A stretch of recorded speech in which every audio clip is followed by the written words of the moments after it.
کہ کسی خاص وظیفے کے لیے اجازت کیوں ضروری ہے؟ یا پہلے تو یہ بتائیے کہ کیا ہر وظیفے کی اجازت ضروری ہوتی ہے یا کچھ وظائف ایسے ہوتے ہیں کہ جو ہر کوئی پڑھ سکتا ہے، مطلقاً اجازت ہوتی ہے، اور کچھ خاص وظائف کے لیے اجازت ضروری ہے اور کیوں ضروری ہے؟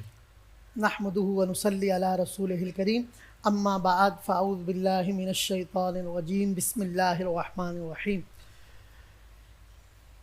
ایک تو یاد رکھیں، جیسے ماشاءاللہ قرآن پاک پوری امت کے لیے تحفہ ہے، الف لام میم سے والناس تک، تو اس کے لیے ہمیں کسی کی بھی اجازت کی ضرورت نہیں۔ بہت اچھے، واہ واہ۔ قرآن پاک کی کوئی بھی صورت، اسی طرح احادیث میں ماشاءاللہ دعائیں، اور اسی طرح جو بھی ماشاءاللہ قرآن و سنت کے اعمال ہیں قرآن و حدیث کی روشنی میں، اس میں کسی بھی امتی کو، غلام کو، حضور کے امتی کو صلی اللہ علیہ وسلم کسی کی بھی اجازت کی ضرورت نہیں ہے۔ ٹھیک۔ کچھ ایسے اوراد یا اذکار جیسے دعائے سیفی ہے۔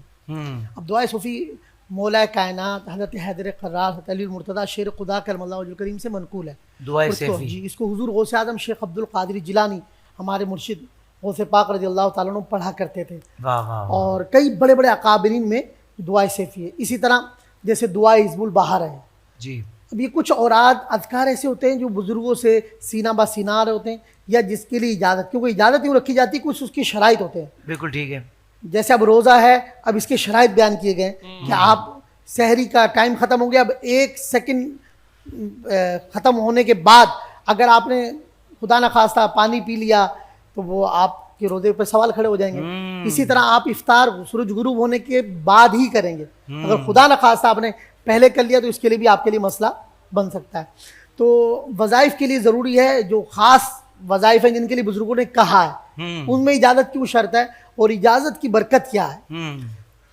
اب اس سے اندازہ لگائیں کہ کیا نام ہے، بخاری اور مسلم شریف کی حدیث ہے، سیاسی میں حدیث میں واقعہ مشہور ہے کہ ایک یہودی بارگاہ رسالت مآب صلی اللہ علیہ وسلم حاضر ہوا، اور اس نے کہا کہ آپ تو اللہ کے نبی ہیں، تو اب اللہ کے نبی ہیں تو اللہ کے نبی تو شجر و حجر یہ سب آپ کی گواہی دیں گے کہ آپ اللہ کے نبی ہیں، تو آپ یہ درخت کو کہیں کہ یہ آپ کے نبی ہونے کی گواہی دے۔ جی۔ تو حدیث پاک کا خلاصہ یہ ہے کہ وہ درخت دائیں ہلا بائیں ہلا۔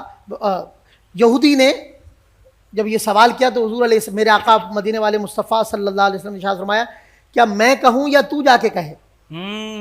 میں کہوں اسے یا تو جا کے کہے؟ اس نے کہا دول اچھی بات ہو جائے کہ میں جا کے کہوں۔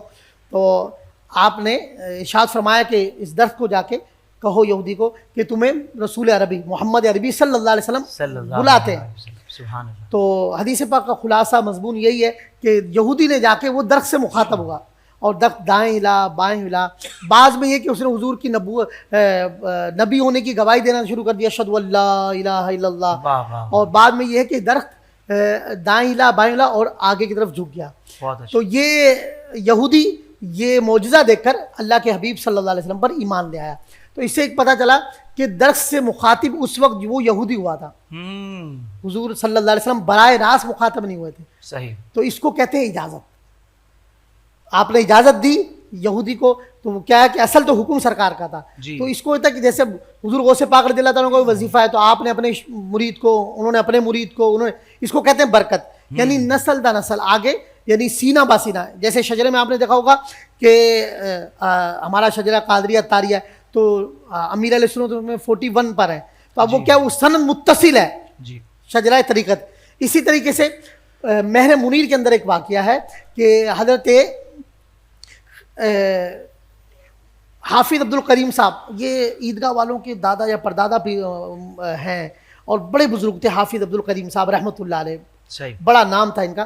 تو ان کے پاس ایک بزرگ تشریف لائے اور ان کا ہاتھ پکڑا اور ان کو تاجدار گولڈا حضور سیدی پیر میر علی شاہ صاحب رحمۃ اللہ علیہ کی بارگاہ میں لے کر آ گئے، اور فرمایا کہ آپ ان سے دعا حزب البہار کی اجازت لیں۔ اتنا کہنے کے بعد ان دونوں کو ملاقات کرائی اور آپ تشریف لے گئے۔ پیر میر علی شاہ صاحب رحمۃ اللہ علیہ نے حافظ صاحب سے کہا، حافظ عبد الکریم صاحب سے، آپ کو پتہ ہے کہ یہ بزرگ کون تھے؟ کہا حضور مجھے تو پتہ نہیں، میری تو آج پہلی ملاقات ہے۔ تو آپ نے ارشاد فرمایا یہ حضرت خضر علیہ السلام تھے۔ مہر منیر کے اندر پیر میر علی شاہ صاحب رحمۃ اللہ علیہ کتاب ہے۔ ہاں، تو اب اس کو کہتے ہیں اجازت۔ تو خاص جو اوراد ہیں جیسے دعائے سیفی ہے، دعا حزب البہار ہے، کہل کاف ہے، جس میں سند ہے، کچھ پتہ ہوتا ہے، تو بہتر ہے کہ جو خاص وظائف ہوں اس کے لیے ہم اجازت لیں، کیونکہ باوضو پڑھنا ہے، وہ تلفظ پوچھتے ہیں صحیح العقیدہ سنی ہو, جیسے دعا حزب البہار کے لیے فقیر کہتا ہے بھائی صحیح العقیدہ سنی ہو, نماز کی پابندی کریں, پھر اس کو ایک ٹائم رکھ کے پڑھنا پڑتا ہے, تو اس کی برکتیں زیادہ.